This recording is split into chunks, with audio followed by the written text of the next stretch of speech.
Min po natin, no? Hindi na po sa mga bagay, hindi na sa hayop, at hindi na rin sa mga lugar, kundi sa tao na. Sa tao. Sa atin, na mga mahal ng Diyos. Kaya, ang susunod po na uri ng tinatawag na extraordinary demonic activity ay yung tinatawag na oppression. So, ulitin natin, oppression. Ano yung oppression?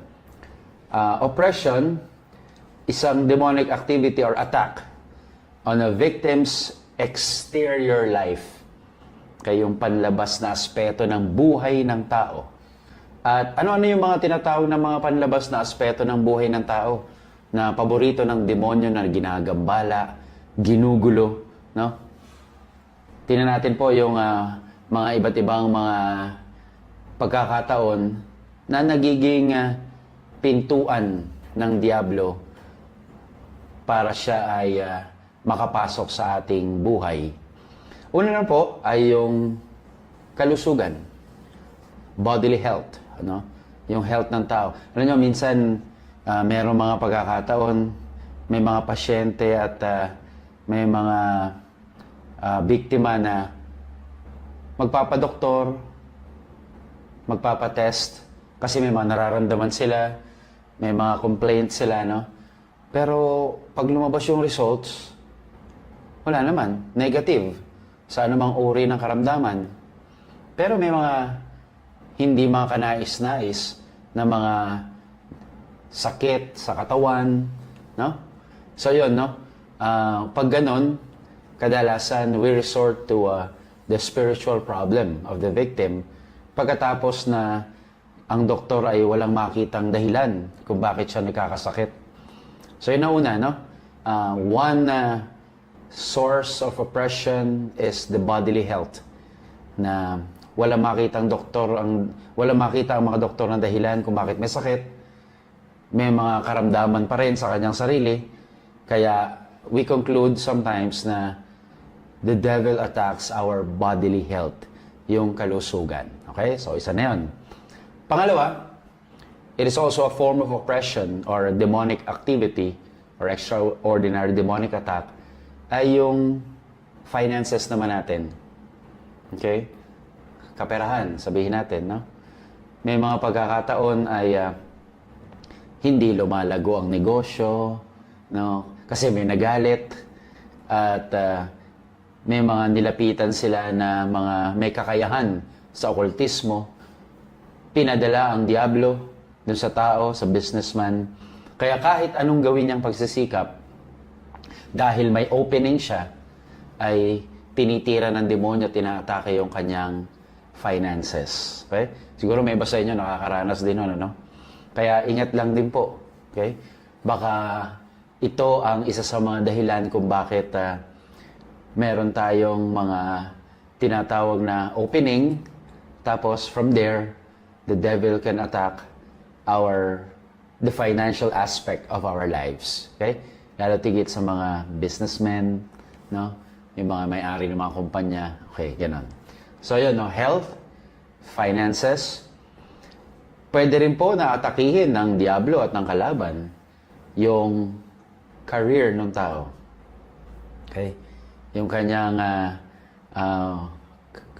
trabaho, yung kanyang pagiging empleyado, no? Na may mga pagkakataon, nagpapalipat-lipat ng trabaho kasi hindi nagiging masaya sa una. Sa pangalawa, hindi rin nagiging masaya. Hindi nagiging successful. Okay? Kaya nagkakaroon siya ng mga iba't ibang mga malalalim na problema dahil hindi niya makitaan ng sarili niya na may direksyon, lalo tigit sa kanyang trabaho, sa kanyang career, sa mga pinapasok niya na para sa kanya ay magbibigay sana ng kaluwagan sa kanyang buhay bilang empleyado, kaya lang hindi nagtatagumpay. Okay? Kaya yung career niya bumabagsak lagi at yun nga, nagkakaroon ng depression, no? So it's a form of extraordinary demonic activity also that the devil attacks one's career or work situation kung tawagin. Okay? So health, finances, career, no, or work situation. Next, the devil can also attack our relationships. Yung ating pakikitungo sa ating mga magulang, sa mga kapatid, sa mga kaibigan, sa kasintahan, sa asawa, sa mga anak, at mga iba't ibang uri pa ng relasyon. Merong mga hindi pagkakaintindihan, may mga nag-aaway-away, merong hiwalayan, no? Kaya these things also bring depression to the person. At hanggang sa nalulungkot na lang siya kasi para bagang iniiwan siya ng lahat. Okay? Yung mga ganyang uri ng pag-atake ng Diablo. At malungkot ito. Okay? Kasi minsan kahit na hindi ka tagumpay sa iyong business or your career, kahit na may sakit ka, minsan ang tinitira ay yung malalim na relasyon mo naman sa kapwa. Kaya mas masakit ang mga kaganapan. Mas masakit ang nararamdaman. Kaya ikaw ngayon ay talagang pinanghihinaan ng loob. Okay? So, yan po, no? Pwedeng atakihin ng demonyo yung ganyang uri ng aspeto ng ating buhay. So, 4 na po yun, ano? So, ang kalusugan mo, your health, finances, your work situation or career, kung tawagin, your family and social relations, and panglima po ay yung physical assault. Okay, physical assault. Minsan, may mga pagkakataon na may mga pasayong tao, hindi naman niya alam kung saan galing. May mga scratches siya sa kanyang likod o bahagi ng mga katawan na hindi naman niya alam kung bakit siya nagkaroon. Meron na mga iba, gaya ng mga karanasan ng mga ilang santo, no? Yung hinuhulog sa kama habang natutulog. Kaya ng mga, sabihin nating mga forces na hindi naman nakikita, naranasan to ng mga santo, gaya nila San Antonio Abad, okay? Si St. John Marie Vianney, no? Naranasan to mga ganito. St. Teresa of Avila, and of course, Padre Pio. St. Gemma Galgani also experienced that. Yung mga ganitong uri ng mga physical assaults. At yan ay bahagi ng tinatawag na oppression. Okay? One of the extraordinary demonic activities ng Diablo. So, yung natatandaan nyo, no? Oppression ay ang pagkitake ng Diablo sa panlabas na aspeto ng buhay ng tao. At nangyayari po ito. No? Siguro may mga ilan sa inyo nakaranasan ito o may kilala kayong may ganitong mga pinagdadaanan. Kaya hindi po ito biro-biro. Kailangan nila ng panalangin. No? So, oppression. Tuloy tayo rin sa pangatlong uri ng extraordinary demonic activity. Ito mas malalim. Kung yung oppression, ang tinitira niya ay yung panlabas na aspeto ng tao, meron naman tayong tinatawag na obsession. Okay? So, oppression, obsession. Ano yung obsession? Sabi ni Paul Thigpen, I will take it from him, obsession refers to a more severe and relentless form of the struggle in the victim's, take note of this, interior life. So sa loob naman. So kung yung oppression labas, obsession loob, no? The inner torment, yung suffered while awake or in nightmares. So pwede po ang tao ay natutulog o gising. At may mga tinatawag na inner torment. Nagkakaroon ng mga malalalim na bangungot, masasakit na mga panaginip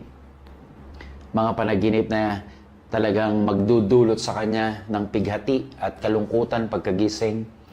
Pero lalo na kung siya ay awake, no, o gising,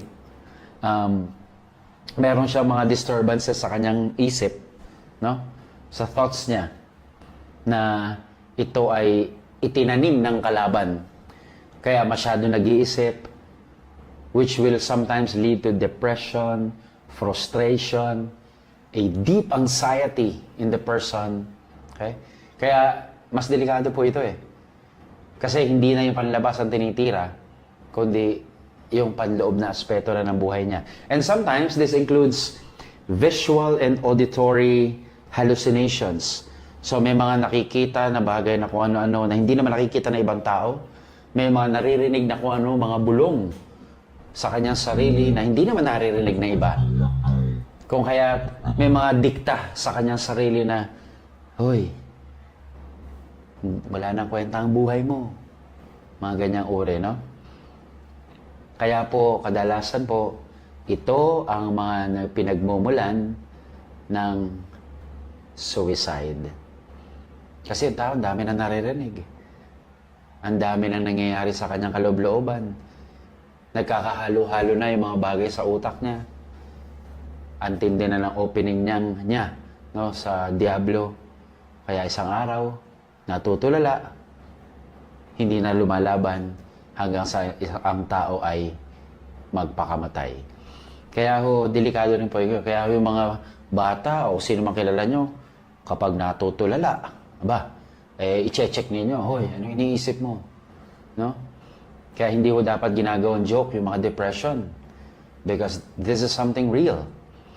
At ito ay ginagamit ng Diablo para siya makapasok sa tao, para ma-influence niya yung utak, para madiktahan niya ng mga bagay na kasinungalingan hanggang siya ay mawala na ng pag-asa sa buhay. So yun yung obsession. Mas malalim na form ng oppression kasi ang tinitira yung panloob na aspeto ng tao. And for both of this extraordinary demonic attack or activity, huwag kayong mag-alala. Any priest can help you, no? Kahit hindi po exorcist. Pwede po kayo lumapit sa inyong parish priest o sino mang kaibigan na pari ninyo para magpa-pray over, magpa-deliverance prayer, no? And of course, prayer will really help you a lot if you are experiencing any oppression and obsession. Sana po, wag nating hayaan na humantong tayo sa mga ganitong uri ng demonic activity, no? At kung may mga signs pa lamang po, ay dapat po ay humihingi na kayo ng tulong. Mas nilalaliman na ang pagdarasal. Mas tawagin niyo na po ang ating mga santo, ang ating mga kinikilalang mga patron natin. At of course, siyempre, si San Jose, si Maria, at ang ating Panginoong Yesus. No? Kaya, sa mga ganitong uri po ng mga karanasan, kailangan pa rin po ng tapang, lakas ng loob, at yung huwag mawala ng pag-asa. Sapagkat syempre, alam natin, nakakampi natin ng Diyos sa lahat ng mga pagkakataon na ito.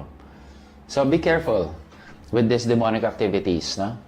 Sana ngayon, alam ninyo at nababatid ninyo na, may ganun pala. Okay? May ganun pala. Nang sa gayon, magawa natin ng paraan, makagawa tayo ng mga hakbang para ang lahat ng ito ay malunasan. At syempre, gaya ng dati, pananampalataya sa Diyos. Kailangan lakasan natin ang ating loob. Kailangan magtiwala tayo sa Diyos. At huwag tayo makikinig sa ano-anumang mga bulong na naririnig natin. Lagi lang natin pakinggan ang tinig ng Diyos na mababasa natin sa banal na kasulatan. So again, never fear. God is always here. No?